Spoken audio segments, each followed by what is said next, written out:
করছি। তো আজকে আমি এঁচোড় চিংড়ি রেসিপি রান্না করা দেখাবো। তো আজকে আমার জ্যাঠা শ্বশুর রান্না করছে এঁচোড় চিংড়ি। তো আজকে এঁচোড়টাকে প্রথমে ভাপিয়ে নিয়েছে 2 থেকে 3 মিনিট। ভাপানোর পরে হচ্ছে ঢেলে নেবে একটা পাত্রই।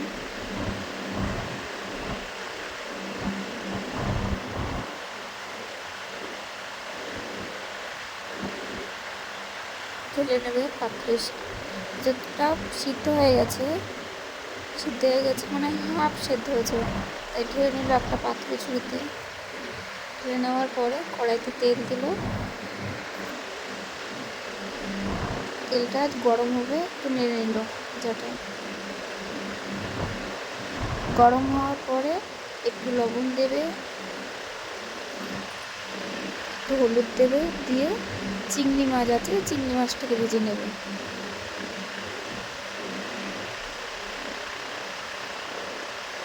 চিংড়ি মাছটা ভাজা হয়ে গেলে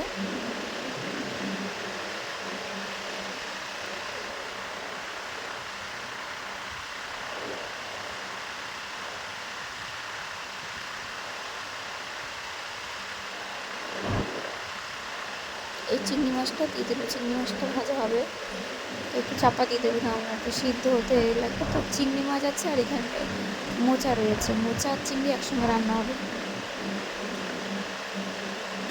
ততক্ষণে এখানটায় এঁচড়গুলো মাখিয়ে নেবে। সেই মাংসের মতন যেভাবে করে মাংসতে মশলা দিয়ে মাখায়, তেমনই এঁচড়টাকে মাখিয়ে নেবে। প্রথমে হচ্ছে পেঁয়াজ দিয়েছে, তারপরে লবণ, তারপর আদা রসুন বাটা দিয়েছে,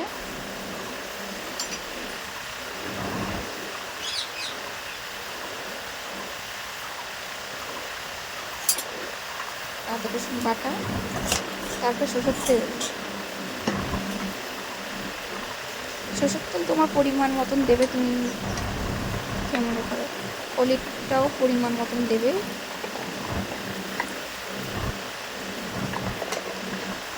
আমাদের 1 থেকে 2 চামচ হলুদ দেওয়া হয়েছে। কাঁচা লঙ্কা ছেঁড়া, তোমরা কাঁচা লঙ্কা অনুসারে দেবে, যেমন ওখানটায় গুঁড়ো লঙ্কা পড়বে। এই গুঁড়ো লঙ্কা দিচ্ছে আমাদের 3 চামচ, 2 থেকে 3 চামচ গুঁড়ো লঙ্কা। আমাদের ঝালটা বেশি খাই, ওই জন্য গুঁড়ো লঙ্কা আর কাঁচা লঙ্কা বেশি দেওয়া হয়েছে। এবার চিংড়ি মাছগুলো ভাজা হয়ে গেছে। দেখো পুরো লাল লাল করে চিংড়ি মাছগুলো ভাজা হয়ে গেছে। এবার ওই এঁচড়ে মানে তেজপাতা দেবে। তেজপাতাগুলো কেটে নিল, 3 থেকে 4টি তেজপাতা কেটে নিলে মাঝখান থেকে কেটে এবার এটাকে মাখাবে। দেখো কেউ তো আর কারোর হাতের মাখানো কেউ খেতে চায় না, তো ওই জন্য জ্যাঠা হলো খুন্তি দিয়ে মাখাচ্ছে, হাত দিতে চাইছে না। খুন্তি আর এবং তো যেখানে গুঁড়ো লঙ্কা আছে, ঝাল লাগবে, হাত জ্বালা করবে। এবার ওইটা কড়াইতে দিয়ে কষাই করবে এটাকে। যতক্ষণ না হালকা সিদ্ধ হবে ততক্ষণ এটা নাড়তে থাকবে, যেন তলায় যেন না ধরে যায়। ধরে গেলে কেমন পোড়া পোড়া গন্ধ করে, ওই জন্য নাড়তে থাকবে সমানে।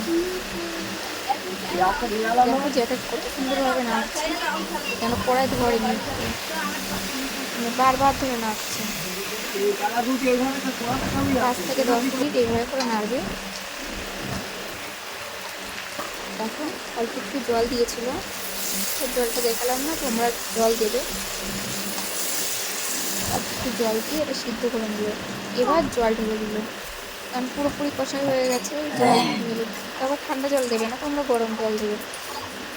গরম জল দিলে তো টেস্টটা হয়। এবার তোমাদের পরিমাণ মতন গরম জল দেবে, যেন হালকা শক্ত থাকে। এঁচড় তো ভালো সিদ্ধ হয় না, শক্ত থাকে, তো সেরকম তোমাদের পরিমাণ মতন জল দেবে। দেখো যেটা কড়া পড়ে আসবে, যেটা কড়াটাকে সোজা করে দিয়েছে। এবার সে জিরে আর হচ্ছে গরম মশলা ভেজেছিল, তো সেটা গুঁড়ো করেছে। ওটা করে এই তরকারি হয়ে গেছে, তরকারিটা এখন দিয়ে দিচ্ছে।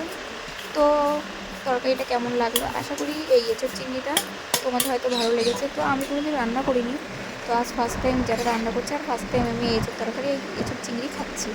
তো এতে মোচাও রয়েছে। তো তোমরা যদি ট্রাই করতে চাও বাড়িতে, এইভাবে এরকম রেসিপি ট্রাই করতে পারো।